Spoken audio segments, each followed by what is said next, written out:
সব ঠিক আছে না? স্যার এভরিথিং ইজ কোয়াইট আচ্ছা, এই ছবিগুলো সব সুস্পষ্ট তো? ছবিগুলো একদম স্যার, এমনি কোনো ওই যে সমস্যা একটু নাই। বলছিল যে ছবি নাকি কোথাও কোথাও স্যার, না না না না স্যার, আমরা কিউআর কোডও ইউজ করছি স্যার, একেবারে কোনো কথা নাই স্যার। একেবারে কিউআর কোড ব্যবহার করে আমরা ওর স্ক্যানিং করছি, এভাবে কিউআর কোড স্ক্যান। স্বাক্ষর টাক্ষর সিল এগুলো সব ঠিক আছে আর কি, তাই না? মাশাআল্লাহ মাশাআল্লাহ। এই যে স্যার কিউআর কোড দিয়ে আমরা বের করে ফেলছি। ভিতরে ইনফরমেশন লাগবে। হ্যাঁ, এইখানে কোন হল হচ্ছে? স্যার আমি রাখি। 300 করে স্যার সিট দেওয়া আছে আমাদের প্রত্যেকটি টেবিলে, আমরা ওইভাবে ভাগ করে নিই।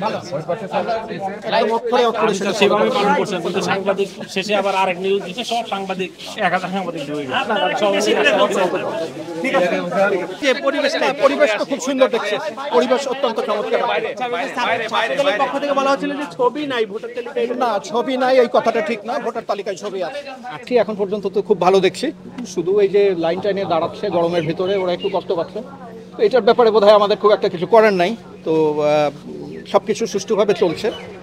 এখন পর্যন্ত এমন কিছু শুনিনি যেটা নিয়ে খুব কনসার্ন হওয়ার কারণ আছে। পরিবেশও যথেষ্ট ভালো, আপনারাও দেখছেন, আপনাদের নজরদারিতেও আছে। আপনাদের সহযোগিতা কামনা করছি এবং আপনারা সবাই মিলে, আমরা সবাই মিলে, আমার মনে হয় যে আমাদের যে সদিচ্ছা আছে এটা যদি আমরা বজায় রাখতে পারি তো খুব সুন্দর করে ইলেকশনটা হয়ে যাবে। কোনো অভিযোগ পেলে আপনি বলেছিলেন যে এর আগে যে আপনি তৎক্ষণাৎ সেটা বন্ধ করে দিবেন, সেই বিষয়টা এখনো পর্যন্ত আপনি কি বলবেন? এবং না, সেরকম কোনো অভিযোগ নেই, সেরকম কোনো। স্যার সকাল থেকে আমরা দেখেছি যে ছাত্রদল এবং ছাত্র শিবির সমর্থিত যে প্যানেলগুলো আছে তারা কিছুটা অভিযোগ করছে যে তাদের পুলিং এজেন্ট ঢুকতে দেওয়া হচ্ছে না। না, হ্যাঁ, ঠিক নয়। আমি জানতে চাই স্পেসিফিকভাবে কোথায় তাদের পোলিং এজেন্ট ঢুকতে দেওয়া হয়নি। কাজে এই ধরনের কথা বললে আপনাদের সুনির্দিষ্ট তথ্য দিয়ে কথা বলতে হবে যে অমুক জায়গাতে বা ওইখানে পোলিং এজেন্ট দেওয়া হয়নি। কাজে এসব কথা আমি অ্যাডজাস্ট করবো না আর কি।